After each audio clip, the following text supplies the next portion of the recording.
researches on policing. So basically, there are most commonly used theories in policing. There are three theories. The first one is the Continental Theory, the Home Rule Theory, and the last one is the System Theories in Policing. So the first theory, the Continental Theory, this is a theory of police service which maintains that police officers are servant of higher authority or of higher authorities. This theory prevails in the continental countries like France, Italy, and Spain. The second one is the home rule theory, which explains that police service is a police. It is in the police service. The police officers are servant of the community or the people. This theory prevails in the United States as well as in uh, England. The third theory is about the system justification or as system theories in policy. This means that all parts of the system are interrelated and dependent on one another. There are both open and closed systems. So let us discuss each, uh, especially in the system theories in policy. There are both open and closed systems in this theory. In an open system, uh, the system is uh, within the police organization. The police interacts with and adapts to its environment. Whereas in closed system, it does not.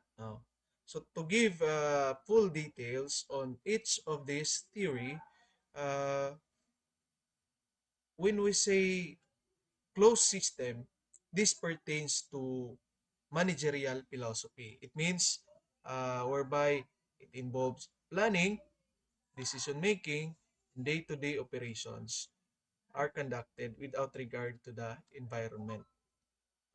The values, priorities, and opinions held by people within organization and too often by only those at the top provided the guidance for administration when the closed system philosophy predominates. So it means that in an in a closed system, especially within organization, this pertains to top-ranking officials who are performing the task. No?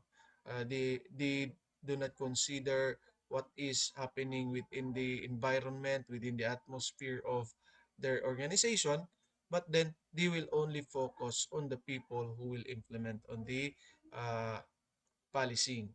On the other hand, we have here uh, open system or we call it open system theory. So in this case, there is an interaction within the environment.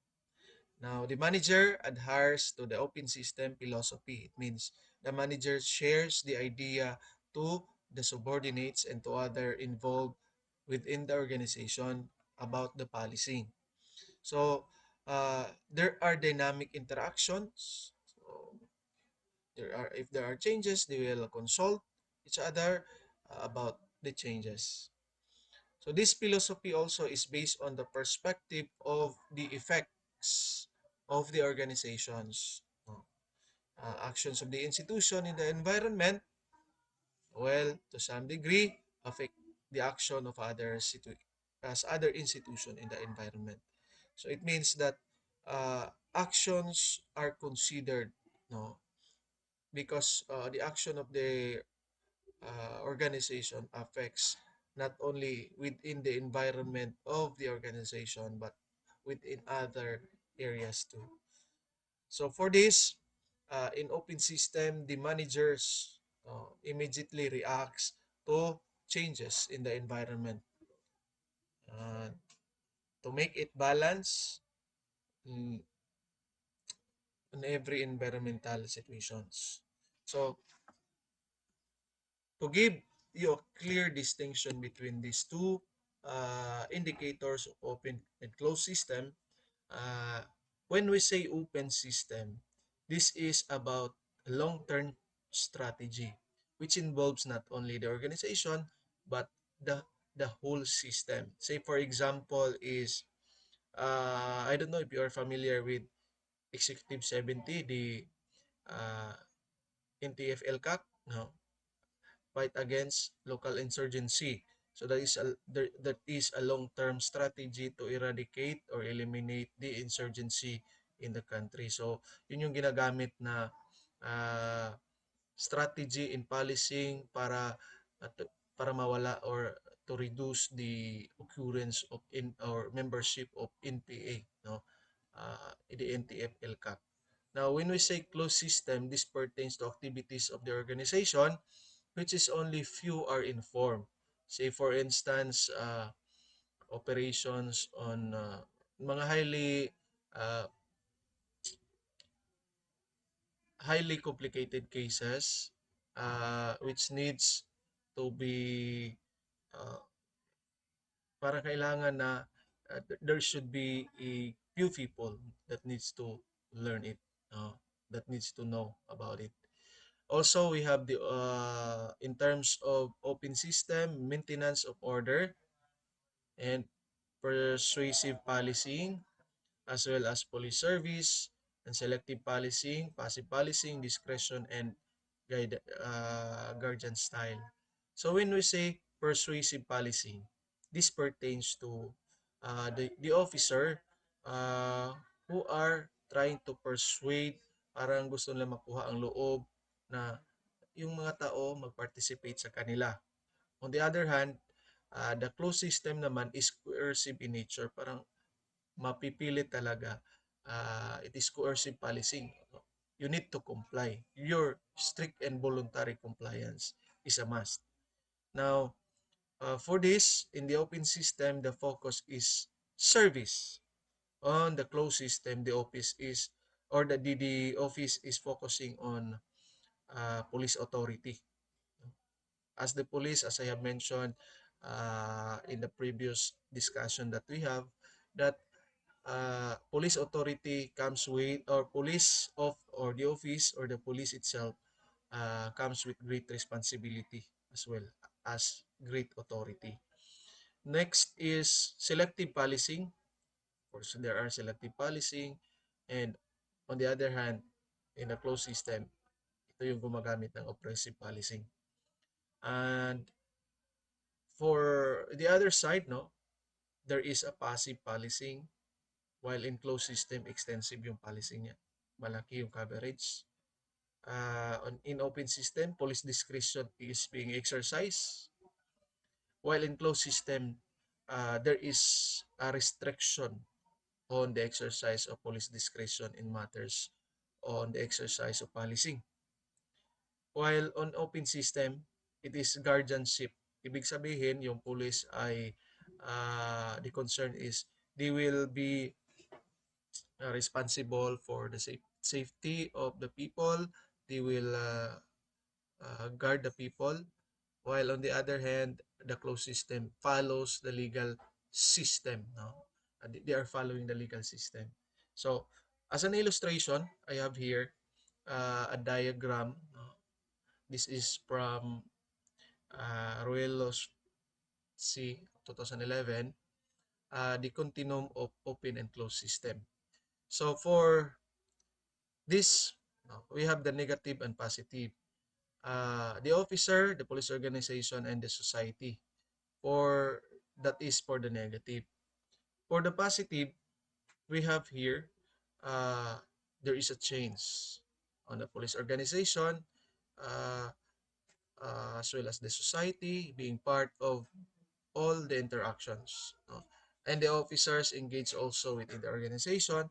The officers is concerned with the society. So there is uh, interoperability, interconnectedness of the office when it comes to open system. Kasi positive change yung uh, experience ng police officer when it comes to open system of policing.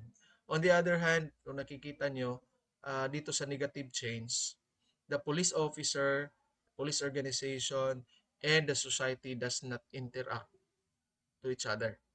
O ibig sabihin, yung police officer, sila lang yung may alam about the policing system. The society also has no concern about it, as well as the police organization. So the best thing, especially in the system of policing, is to apply the positive change approach. Okay? Another theories on policing is uh, theories on crime prevention.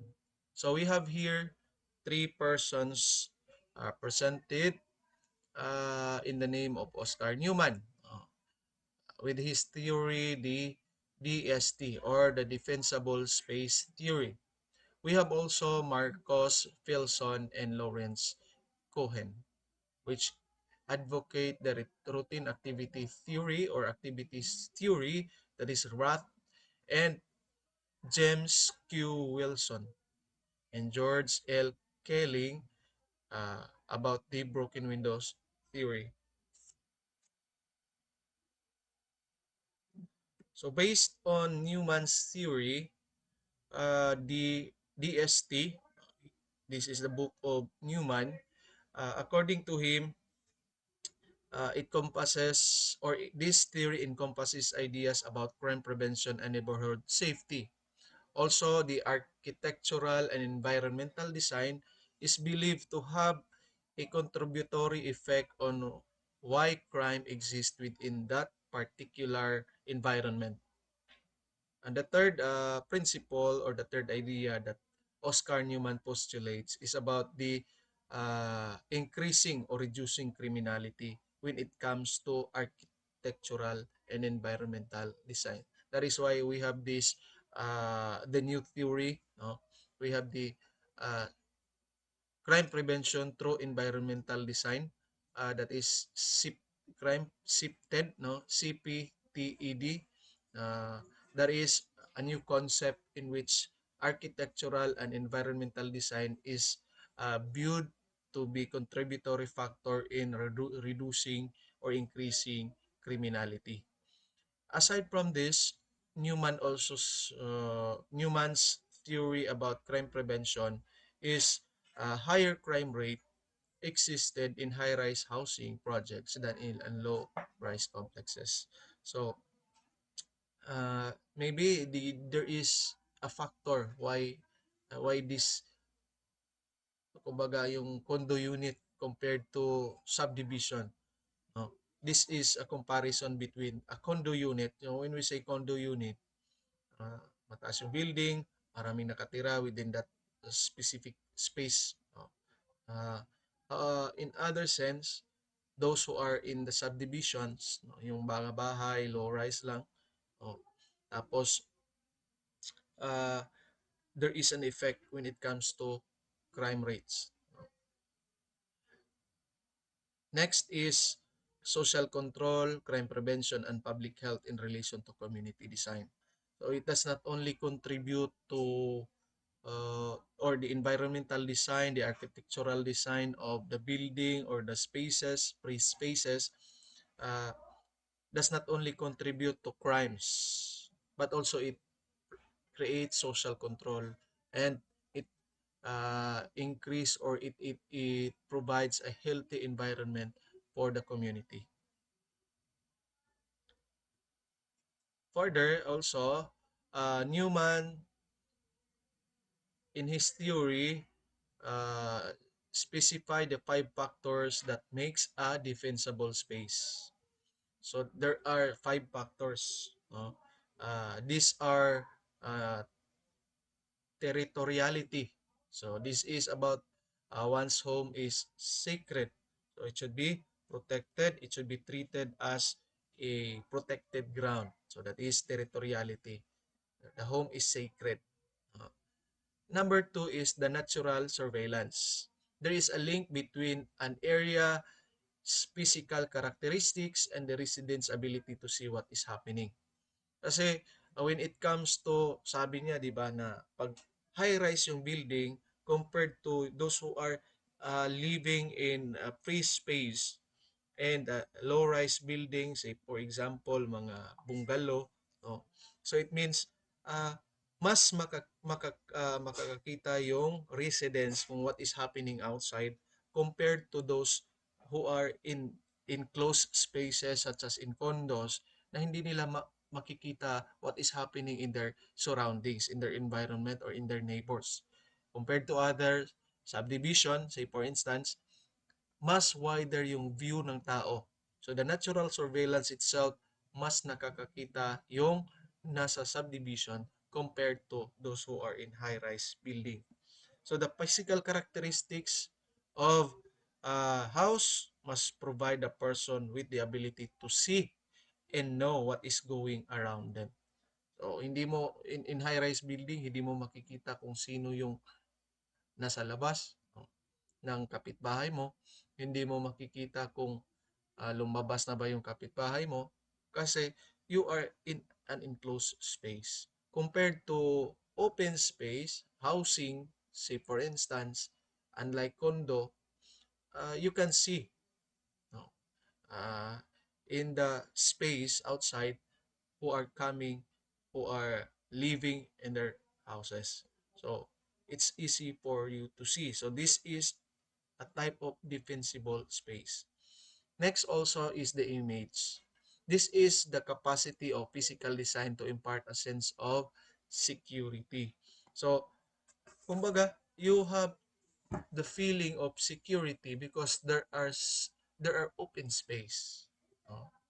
Uh, because you are in the public space.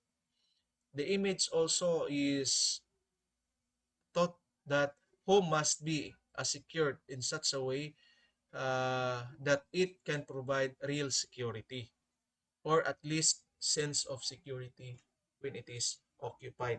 Now, in subdivision, as you can imagine, magkakalapit yung bahay, makikita ng kapitbahay kung sino yung andon, kung merong tao ba or wala.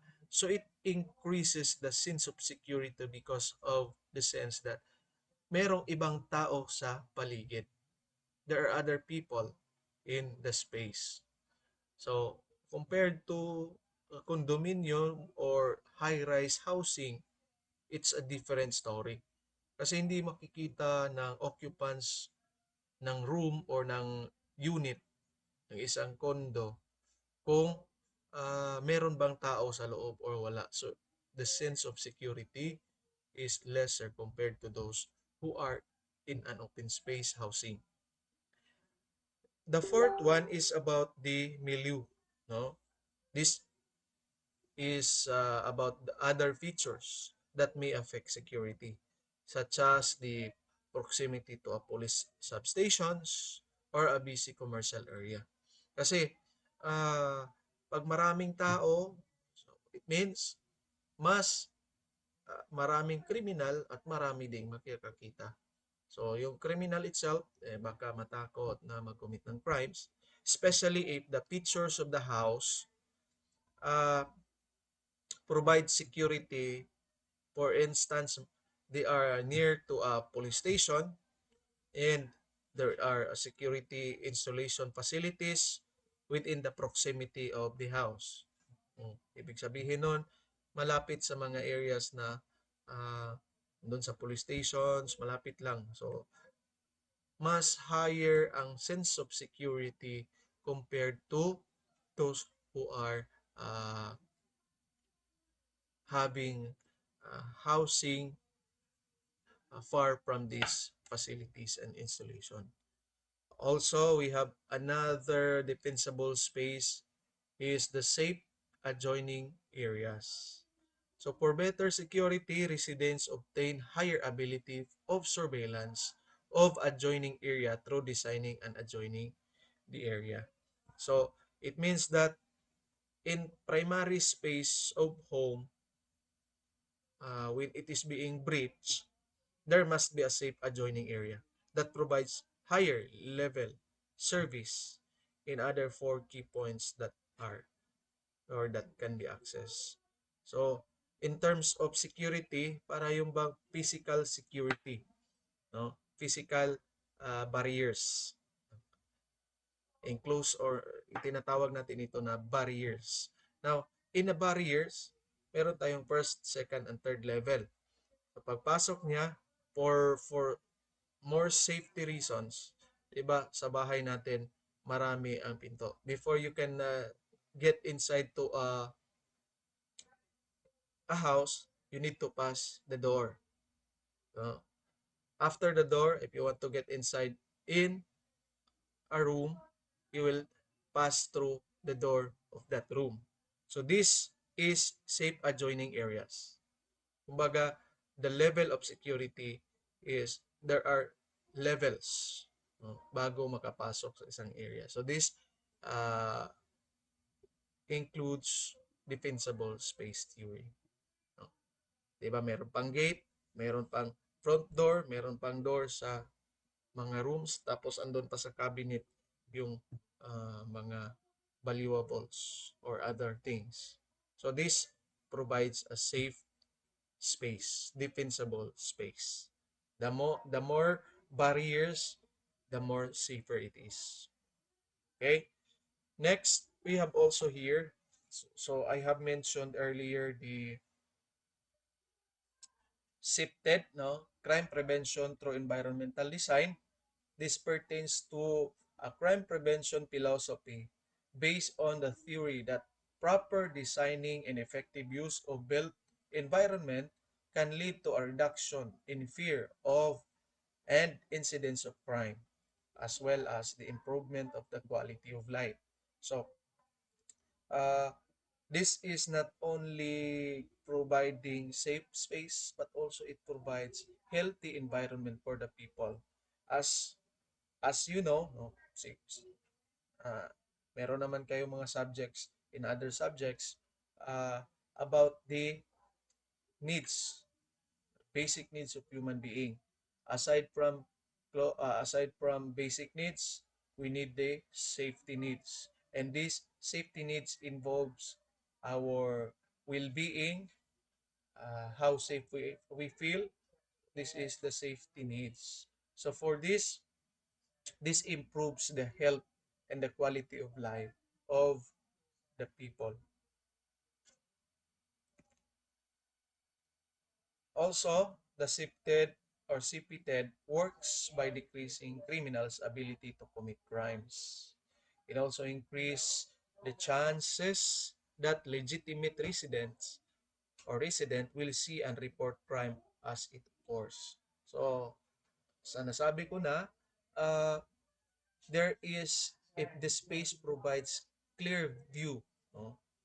Clear view when it comes to environmental design, mas madaling makikita ng mga neighbors or what is happening within the community, within their space or within the free space, so they can immediately report to the authorities if in case there are untoward incidents or crimes that is happening outside their homes. CPTED also goes beyond, or CPTED goes beyond traditional security method by naturally integrating security measures in the community. It is already built, no? Uh, built environment, no? Mga built environment will contribute on how safe it is. This also includes the use of 4 overlapping strategies. So merong 4 na overlapping strategies. So these are the access control, the territoriality or territorial reinforcement, and natural surveillance. We have also the, okay, ano ba yun? Okay, sorry. Meron tayong tatlo lang yun dito, 4, no? Meron tayong maintenance is the last part. Now, when we say access control, this pertains to the access design an area that is physically or that will physically obstruct or guide access by people and vehicle. So this strategy works by deterring access to potential targets of crimes. If criminal behavior does occur, the access control makes it easy for legitimate residents to notice and report the crime to the police. Example includes deadbolts, alarms, window locks, fence, turnstile, speed bumps, and traffic signs. So the access on this is controlled by lock or mailbox. This is about access control.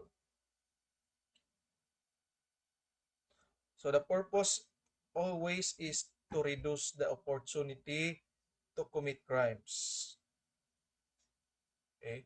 In particular, this method is used in the areas to include gates, no? uh, in the guards, the locks, and the other areas of which this is being applied, access control. In number two, we have also the natural surveillance or the territorial reinforcement.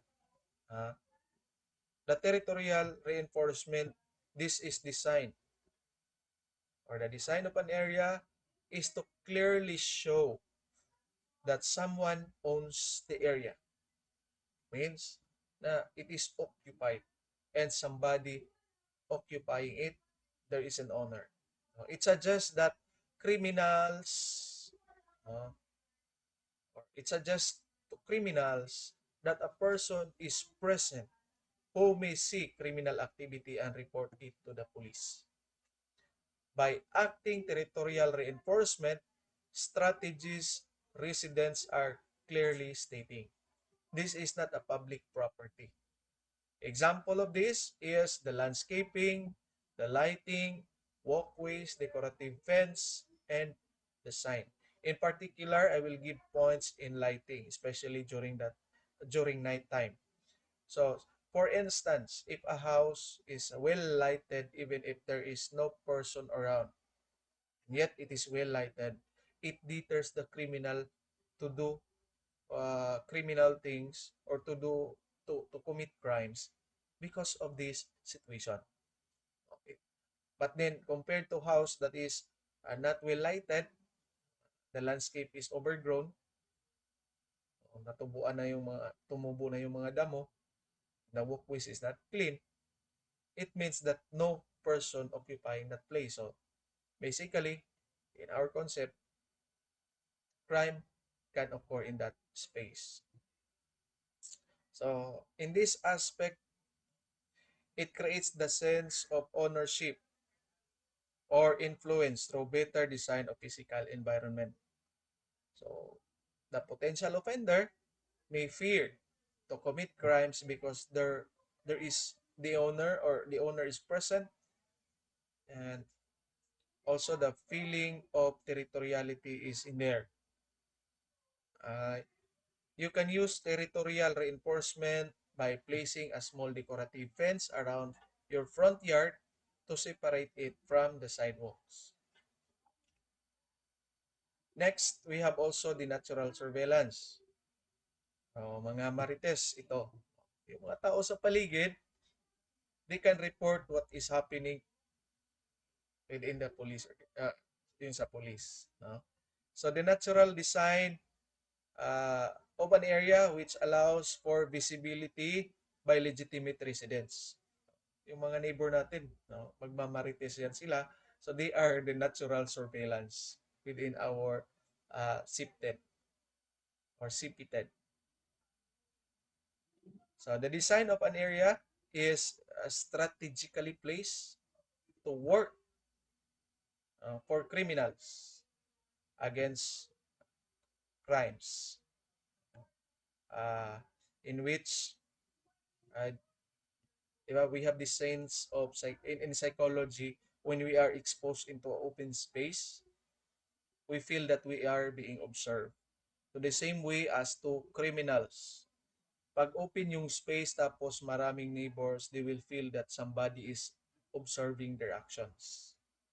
So, in the event that the crime does occur, there is also a greater chance that it will be witnessed and reported to the police.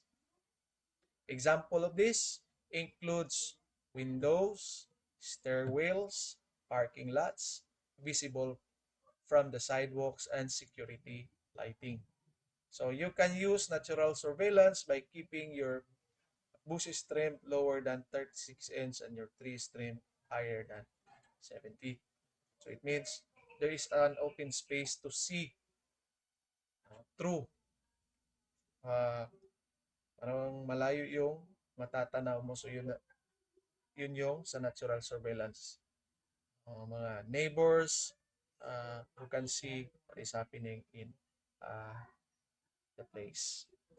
Next, we have also the maintenance. The basic upkeep, repairs, and maintenance of property. Okay? Neglected property can create mistreatment by residents, while maintained property will elicit proper treatment.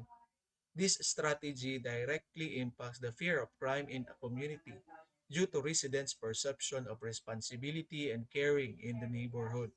Example is to include immediate removal of graffiti, landscape maintenance, and weed abatement. And also, painting worn out buildings may include in this maintenance.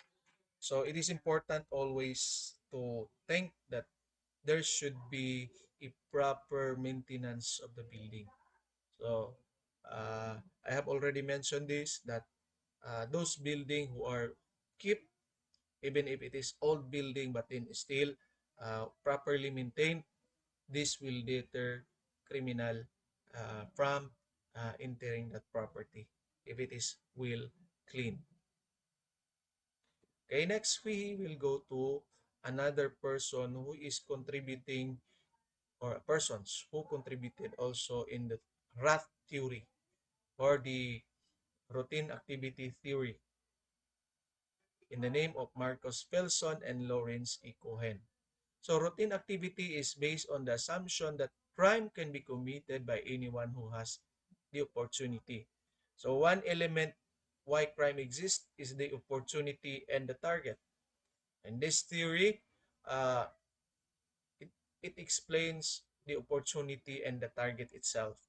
Now, the theory also states that the victim are given choice on whether to be a victim or victims, mainly by not placing themselves in a situation where a crime can be committed against them. So, in RAT, crime is likely occur when there are three essential elements. So, meron elements yung crime according to routine activity theory. So, these elements are basically here, no? As you can see here, motivated offenders. Meron ding suitable targets or attractive targets. And then, of course, the absence of capable guardians. There is a physical convergence for a crime to exist. Meaning, may overlap sila, magkakamit yung tatlo. Kasi the absence of one may create crime but less to crime. So, medyo hindi. Pero when the three is present, suitable target, meron din tayong offender because of the opportunity, they are motivated, and the absence of capable guardian, this routine activity theory or the crime can be committed in this instance. This is how routine activity theory explains it. Okay? So, Marcus and Lawrence created the acronym VIVA, which provides four different attributes of what makes a target actually suitable in the judgment of the offender. So the following acronyms is VIVA, the value, the inertia, the visibility, and the access. That is VIVA. First, let us have the value, or the value of achieving the target in real or symbolic manner. What is the value? Say for instance, why the person will commit crimes. Okay? ano makukuha niya. So, maybe there is material gain, no, for him to commit that. Another thing is the inertia, the physical obstacle of the target, the weight, the height, and the strength. So, ano ba ang capabilities ng target? Baka mas weak yung target, so it means it is easy prey. Para yung sa animal kingdom na those who are weak will be attacked in the jungle. The same with that. Criminals are predators. No? They are predators who are looking for weak targets. Next is visibility. This pertains to attributes of exposure which solidifies the suitability of the target. The visibility itself, no, pag andun ka, tapos you are visible, may nakikita ka ng tao, merong opportunity, tapos kita niya na ka, say for instance, babae, sa gabi, so there is already visibility. Andun sa daan, there is a suitability of targets. And then, of course, the access. The placement of individual objects that increase or lessen the potential of risk of the intended attacks. The access, saan ka? Sabi ko kanina, andun ka sa daan, so it increases your uh, access or increases the access of the criminal to commit crimes. Next, we have also the theory of James Q. Wilson and George L. Kelly. So this theory is about broken windows theory. As you can see, there is a broken window. So this implies that crimes can be interpreted that crimes was committed in that specific areas, or it is a place where possible crimes may develop. In criminology, the broken windows theory states that the visible sign of crime, antisocial behavior, and civil disorder creates an urban environment that encourages further crime and disorder, including serious crimes. The theory suggests that policing methods that target minor crimes such as the vandalism, loitering, public drinking, jaywalking, and fare evasion help to create an atmosphere of order and lawfulness. Okay, so it means that the same with the defensible space, no? In case that the structure of the building is not given much attention, but how the current state, no? Say for instance, the presence of graffiti. Ano ba yung graffiti? Yung mga drawing sa wall ng building. Presence of broken windows sa isang building. So this means that there is possibility that the crime will be developed in that particular area. No? Next, also there are approaches in police management according to Wilson. Okay? So ito yung mga approaches nila. So the first approach of police management identified in policing is Watchman Style. It means, I have already presented this to you in the first video, the functions of police in policing. So the police here is becoming a watchman. So a watchman meaning they are charged for the protection on the safety of every individual within the community. Okay. Next is legalistic. It means they are enforcing the law. They are tasked to enforce the law. While the third one is service styles, or they are service oriented. Police serves the community, especially those who are disadvantaged or belong to disadvantaged minorities. Now, here are the three styles of policing. Okay, as further explained by James Wilson. The watchman style, it stresses the ordinance or the order maintenance function. So, this means that there is more attention given in controlling social disorder in the local community. On the other side, the legalistic style of policing, it shares the organizational values of bureaucratic model of policing. Bureaucratic, it means it is being institutionalized. It means that the police is following particular guidelines. There is professionalism and impartiality in this uh, legalistic styles. And this is viewed as the most essential elements in organizational operations. So in our previous discussion about this, these are qualities of police leaders, especially in organization. The professionalism and impartiality. So what is the purpose of this? The main purpose of this, or acquiring these skills, acquiring these qualities, will contribute for development, will contribute to gain respect and trust from the community.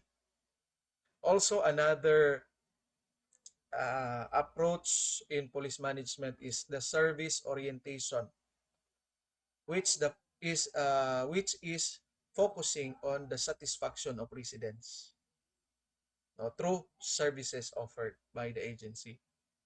So accordingly, police officers take all requests for both law enforcement and order maintenance seriously. Crimes such as burglaries. So, kaning burglaries, sa atoa ni siya is robbery ni siya. Burglary or lungkab. No? Sa atoa, we term this is in other countries man. So, they call it burglary. But in our Visayan term, this is lungkab. In our law, this is robbery. No? Okay. And robberies to take precedence over minor infractions of the law, and arrest are made avoided when possible, but there will be frequent use of informal, uh, non-informal sanctions, no? Non-arrest informal sanctions.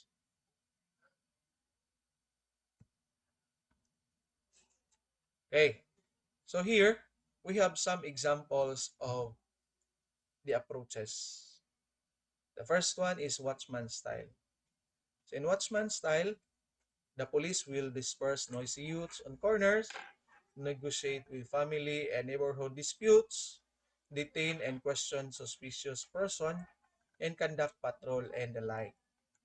On the other hand, when it comes to legalistic style of policing, the police may do arrest and detain the suspect, because this is now the work of the police in law enforcement. Issue traffic citations, conduct investigation of crimes, collect and search for evidence of crimes, and the like. Also, uh, the third approach in policing is the service style of policing activities. So some of the examples of this service orientation is providing direction to motorists, finding lost children, referring to social agencies, transporting people to hospitals, and the like. So there are a lot of things that the police are doing when it comes to surveys. See, for instance, if there are calamities, floods, typhoons, police officers are also responsible for securing or providing services to the community, uh, especially if merong baha. No? Sila yung unang, they are part of the team who will be responding to the community, who will be helping the evacuees. No? Sila yung first responders. Okay, so let us have now the research on policing. So the role of research in policing is that it contributes to how the organization works effectively by experimenting on the procedures on policing. So there are several numbers of experiment in the previous years that have been conducted to improve the system of policing. So, this is in other countries. No? Uh, the Kansas, say for instance, no, the Kansas City Preventive Patrol Experiment and the Minneapolis Domestic Violence Experiment and the Cincinnati Teen Police Experiments. So the first example of this experiment in research, academic research and policing is the Kansas City Preventive Patrol Experiment. This is designed to test the assumption of the deterrence theory in relation to park police patrol. So, meron tayong tinatawag na police omnipresence. Yung police omnipresence, it contributes to the deterrence. Yung deterrence, it means na yung if there is a presence of police in an area, the would-be criminals, those who are attempting to commit crimes, will be deterred. Kasi matatakot sila na baka immediately after the commission or while they are committing the crime, they will be apprehended. So, there is an effect on this. There is a residual deterrence or phantom effect. Kasi yung residual deterrence, meaning the officer during that time conducting patrol in Kansas City, merong time specific sila eh. Say for instance, 7, nag-conduct sila ng 7 in the morning. Tapos hanggang 7 in the afternoon. Hindi naman 24 hours na andun yung police. So that results to residual deterrence. Only on specific time na nandun ang police. So it means that the patrol didn't work. No? The result of the study shows that patrol didn't work in this experiment. Kasi nga, sabi ko na meron silang time. No?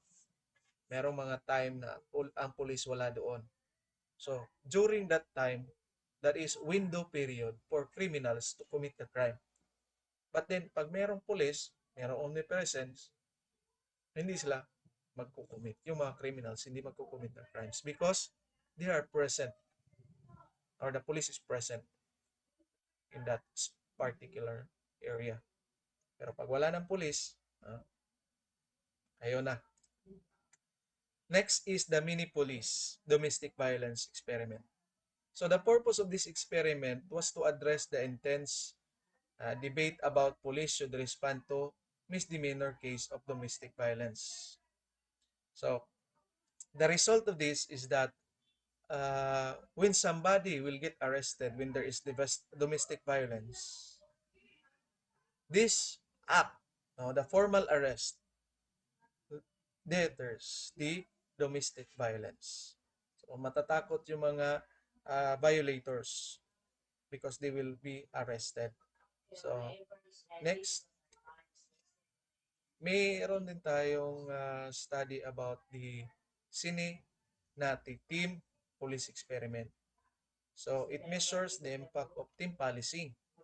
A variety of surveys of citizens and police officers were used as well as police records.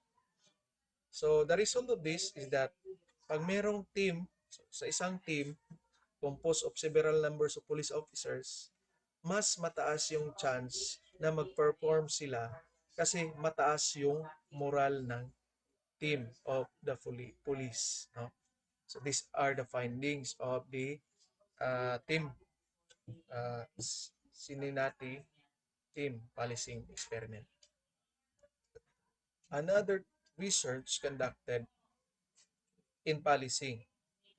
So previously merong foot patrol merong patrol using cars in Kansas. Ngayon, meron naman ding patrol which is foot patrol experiment in Newark. So in Newark, this evaluation concerns only the foot patrol as aspect of the program. It confirmed that foot patrol decreases crimes. No? It decreases the fear of crime. Kasi nga andon yung tao, andon yung uh, andon yung police. So this aspect, the omnipresence, police omnipresence, create fear to the criminal but create uh, feeling of safety among the community. Kung merong police na nagkakandak ng foot patrol in the area. Another study about policing is the San Diego 1-2 officers car experiment. So this study is designed uh, to include a number of areas of comparison of a 22 1 officers and 22 2 officers car. So, mag-conduct ng patrol, yung police officer, uh, merong group na sa isang car, isa lang siya.